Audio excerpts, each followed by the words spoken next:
I receive so many questions about the common thinking traps that people fall into. Why am I so judgmental? Why do people believe misinformation?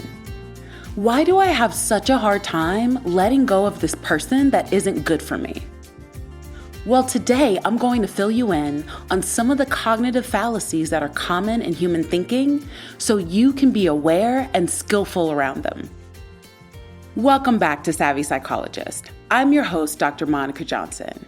Every week on this show, I'll help you face life's challenges with evidence-based approaches, a sympathetic ear, and zero judgment. A cognitive fallacy or cognitive bias is when people make judgments or decisions in a way that's not entirely logical or rational. It happens because our brains try to make sense of the world quickly and easily, which sometimes leads us to take mental shortcuts that can lead to mistakes. Essentially, these fallacies can cause us to misinterpret what's happening around us, make wrong choices, or see things in a biased way based on our own perceptions rather than the actual facts. These fallacies emerge because the human brain is wired to simplify information processing, and this can lead to faulty conclusions or cognitive shortcuts that can prove to be mistaken. Cognitive fallacies can be pervasive and can have profound implications for individual decision-making, interpersonal relationships, and policies enacted in various sectors of society. Here are some of the most common cognitive fallacies.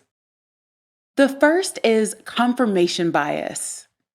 The tendency to search for, interpret, favor, and recall information in a way that confirms one's pre-existing beliefs or hypotheses, while giving disproportionately less consideration to alternative possibilities. For example, imagine you hold a strong belief that left-handed people are more creative than right-handed people.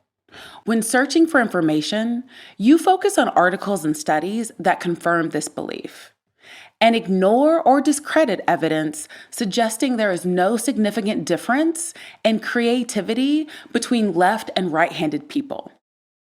Fundamental attribution error. This is the tendency to overestimate the effect of personality or disposition and underestimate the effect of situational factors in explaining other people's behaviors.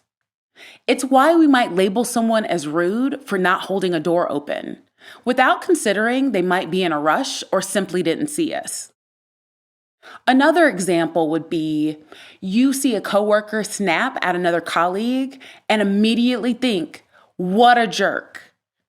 You don't consider external factors that may have influenced their behavior, like having a bad day or receiving upsetting personal news.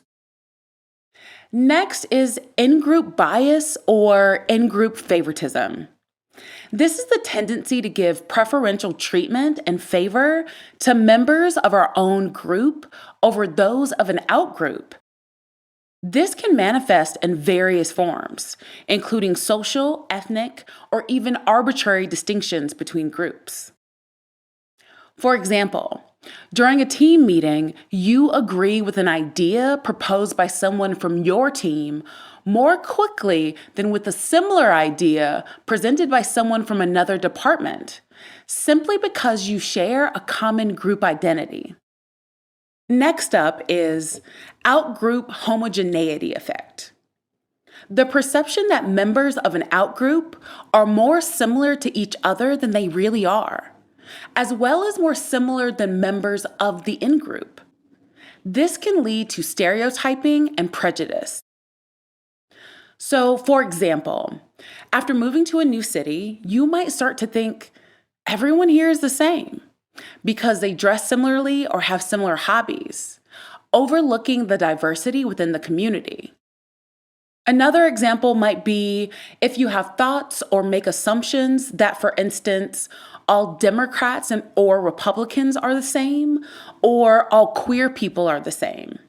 It falls into this cognitive fallacy. The fact of the matter is, in most instances, there is more diversity within groups than between groups. Self-serving bias. The common habit of a person taking credit for positive events or outcomes, but blaming outside factors for negative events. This bias helps maintain self-esteem, but can distort reality.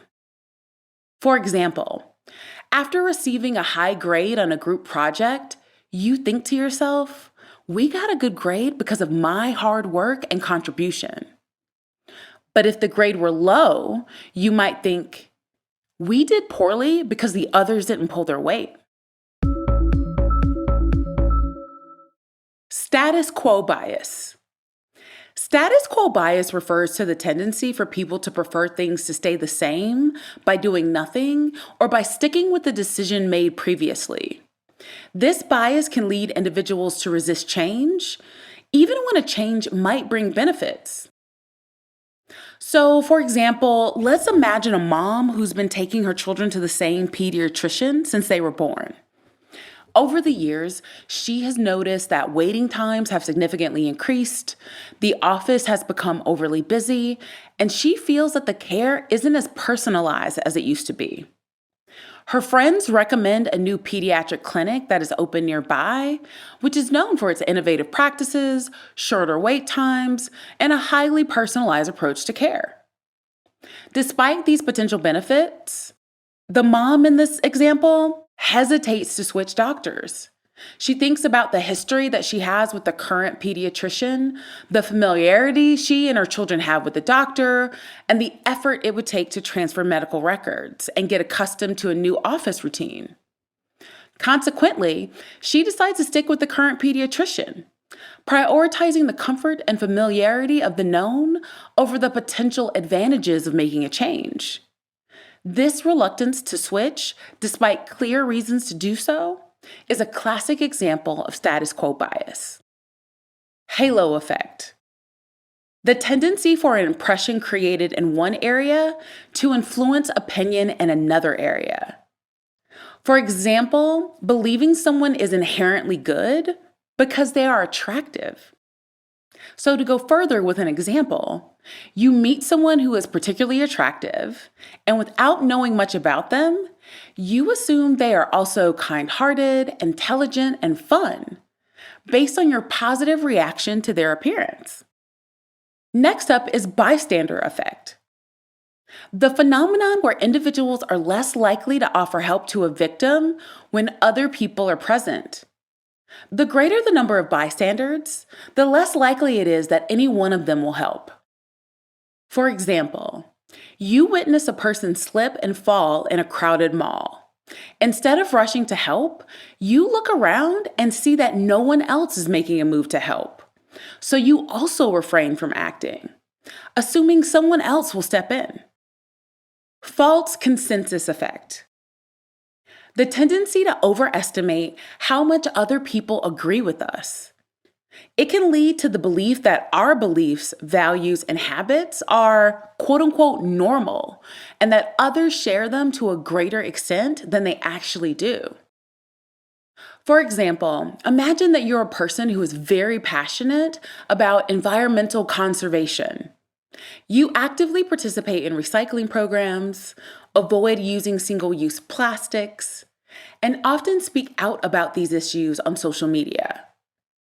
Because these activities are a significant part of your life and align with your values, you assume that most of your peers also care deeply about the environment and engage in similar behaviors. One day, when a debate about environmental policies arises in class, you're surprised to discover that many classmates are either indifferent or less informed about environmental issues than expected. This revelation shocks you because you had overestimated how much others share your environmental concerns and behaviors, demonstrating the false consensus effect. The assumption that others naturally think and act as you do can lead to an overestimation of how widespread your views and habits are among peers. Understanding these cognitive biases can help you become aware of shortcuts your brain may make that can lead to difficulties for you. As I always say, awareness is a skill. Next week, we will dig deeper into these biases, and I'll provide some tips on how to work around them. Which cognitive fallacies trip you up the most? You can contact me via Instagram at KindMindPsych or via my email at psychologist@quickanddirtytips.com. The Savvy Psychologist is a Quick and Dirty Tips podcast. It's audio engineered by Steve Rickyberg with script editing by Brandon Getchis. Our podcast and advertising operations specialist is Morgan Christensen. Our digital operations specialist is Holly Hutchings. And our marketing and publicity associate is Zavina Tomlin. Follow Savvy Psychologist on Apple Podcasts, Spotify, or wherever you listen to podcasts. That's all for this episode of Savvy Psychologist. Thanks for listening, and I'll see you next week.